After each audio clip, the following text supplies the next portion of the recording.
mengajarkan Islam, mau? Mau, bagus. Ikut saya. Asyhadu Allah ilaha illallah wa asyhadu anna Muhammadan Rasulullah. Aku bersaksi bahwa tidak ada Tuhan yang disembah kecuali Allah, dan aku bersaksi bahwa Muhammad utusan Allah. Wahai Idrus, kamu sekarang berislam, kamu mau bernama atau nama kamu yang semula Idrus? Idrus saja? Idrus saja? Oke. Kamu sekarang dari Islam. Wahai Idrus yang baik hati, sekarang kamu satu agama dengan saya. Maka itu kamu tidak boleh sekali-kali menyakiti manusia lagi. Boleh? Kamu berjanji dan kamu tidak akan masuk lagi. Oke, kembali ke alam kamu, dan kamu jangan sekali-kali mengganggu manusia.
Mysterious object has been caught on tape over Albany, New York.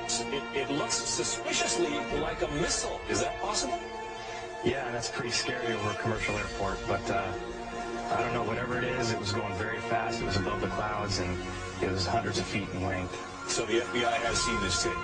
Yeah, they took it from me, and it's on its way to Washington to be analyzed. Now, what do you think it is? I mean, just looking at it, are you calling it a UFO? Or are you calling it a missile? What does it look like to you? A lot of people are saying that it's this thing called a rod, which I'm not sure about. These biological creatures that live in the upper atmosphere, which sounds strange, that we haven't discovered yet because they just move too fast for us to see. It doesn't. So somebody's telling you that thing is an animal? Yeah. This guy, Jose Escamilla, he's been researching these for like 8 years. He has a website, and that's what he thinks. It's amazing. No telling what these things are going to teach us once we catch a specimen and investigate what its makeup is. But it's an incredible phenomenon. Whatever these things are, they've mastered the ability to travel through both mediums. There's nothing really there. It's like traveling through dimensions. The rods are just one part of an enormous panorama of life that is veiled from normal human sight. You found that by using an extremely fast shutter, you could slow down and objectify something that would otherwise elude the photographic process. But that doesn't mean that they're not there. That just means that you need a device, an apparatus that will remove an optical limitation that you have. We don't reject the microscope. because the microscope intensifies the power of human sight. Without it, the world of the microbe would not exist. But that wouldn't alter the fact that our entire environment, our entire living scenario, is really conditioned upon what happens in a domain that we cannot see directly. In my opinion, the same thing applies, and this will be verified in years to come, at the upper border of nature. But I realized at this point that it's very secret, that it was kept secret, because I asked him, what are you going to do with this piece of information? And he said, we always airbrush these out before we sell them to the public. So they're pesky little creatures appearing on this photograph they wanted to get rid of. This is a fact of the matter. We were really not sure after John flew whether or not there were critters, living critters, out there somewhere. Critters that were captured by NASA on that mission, the STS-75, in 1996.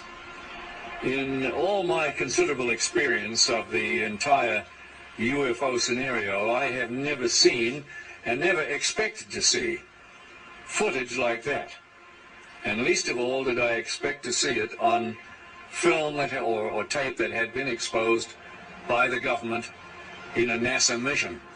The shuttle Columbia in this mission was equipped with a very sophisticated and expensive ultraviolet camera. It was sensitive to the near ultraviolet. And when they were up at 300 miles above the atmosphere, they launched from the Columbia a small satellite with a tether.